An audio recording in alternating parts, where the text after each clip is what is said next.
ജീവിതം എന്ന പരക്കം പാച്ചിലിനിടയിൽ ഒന്ന് തളർന്നിരുന്നാൽ മനസ്സിലാകും നമ്മെ സ്നേഹിച്ചത് ആരാണെന്നും സ്നേഹം അഭിനയിച്ചവർ ആരാണെന്നും. മനുഷ്യർ എന്ന നിലയിൽ നമ്മുടെ ഏറ്റവും വലിയ കഴിവ് ലോകത്തെ മാറ്റുകയല്ല, മറിച്ച് നമ്മെ തന്നെ മാറ്റുക എന്നതാണ്.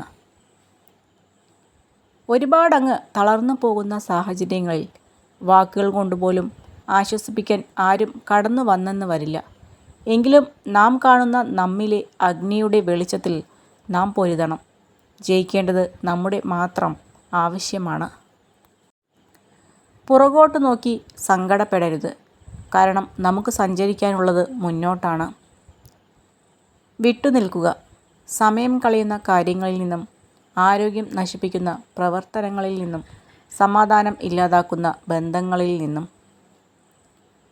വീഴുന്നത് ഒരു പരാജയമല്ല, മറിച്ച് എഴുന്നേൽക്കാൻ ശ്രമിക്കാതിരിക്കുന്നതാണ് പരാജയം. ഇടമില്ലെന്ന് തോന്നിയാൽ ഇറങ്ങി നടന്നേക്കണം, എത്ര പ്രിയപ്പെട്ട ഹൃദയങ്ങളിൽ നിന്നായാലും. നിങ്ങളുടെ കുറവുകളെക്കുറിച്ച് നിങ്ങളോട് തുറന്നു പറയാൻ മടിക്കുന്ന ഒരു സുഹൃത്തിനെ നിങ്ങൾ ഒരിക്കലും വിശ്വസിക്കരുത്. നമ്മുടെ മനസ്സിൽ നമ്മുടേതായ ശരികൾ ഉണ്ടാകും. അത് മറ്റുള്ളവർക്ക് മനസ്സിലാകണമെങ്കിൽ നമ്മുടെ അനുഭവങ്ങൾ അവർക്കും ഉണ്ടാകണം. നക്ഷത്രങ്ങൾ പോലെയാണ് നല്ല സുഹൃത്തുക്കൾ. അവരെ എപ്പോഴും കാണണമെന്നില്ല, എങ്കിലും നമ്മുടെ നല്ലതിനു വേണ്ടി അവർ കൂടെ ഉണ്ടാകുമെന്നത് തീർച്ചയാണ്. നല്ലതാണെന്ന് ബോധ്യമായാൽ ശക്തമായി അടിയുറച്ച് വിശ്വസിക്കുക.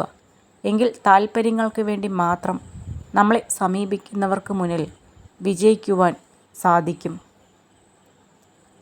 ആളുകളുടെ വികാരങ്ങൾ കൊണ്ട് നിങ്ങൾ ഒരിക്കലും കളിക്കരുത്.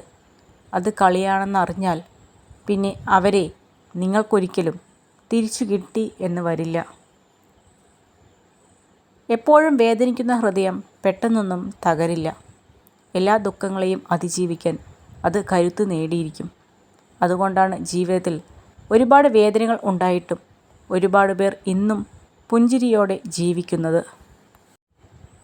സന്തോഷത്തിൻ്റെ പൂർണ്ണമായ മൂല്യം മനസ്സിലാകണമെങ്കിൽ അത് പങ്കിടാൻ ഒരാൾ ഉണ്ടായിരിക്കേണ്ടതുണ്ട്. ജീവിതം വച്ചു നീട്ടുന്ന എല്ലാ പ്രതിസന്ധികളെയും നേരിടുവാനുള്ള ശക്തി സ്വയം ഏറ്റെടുക്കുക. എന്ത് സംഭവിച്ചാലും മുന്നോട്ട് ജീവിക്കുമെന്ന ദൃഢനിശ്ചയമെടുക്കുക. ഇടുങ്ങിയ ചിന്താഗതിയിൽ സ്വന്തം സ്വപ്നങ്ങളെ തളച്ചിടാതെ ചിറകുകൾ വിടർത്തി പറക്കുക. പുതിയ ആകാശങ്ങൾ നിങ്ങൾക്കായി തുറക്കപ്പെടും.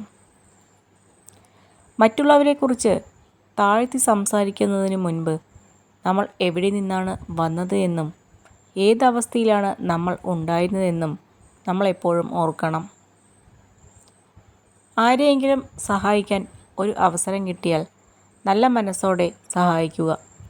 നമുക്ക് ഒരു ആവശ്യം വരുമ്പോൾ നമ്മെ സഹായിക്കാനായി ഒരാളെയെങ്കിലും ദൈവം ഒരുക്കുമെന്നത് ഉറപ്പാണ്. ഒരു മെഴുകുതിരി വാങ്ങാനായി നിങ്ങളുടെ കൈവശമുള്ള സൂര്യനെ വിൽക്കരുത്. കൈവശമുള്ളത് നഷ്ടപ്പെടുമ്പോൾ മാത്രമേ അതിൻ്റെ വിലയറിയൂ. ഏത് പ്രതിസന്ധിയിലും ആത്മധൈര്യം കൈവിടരുത്.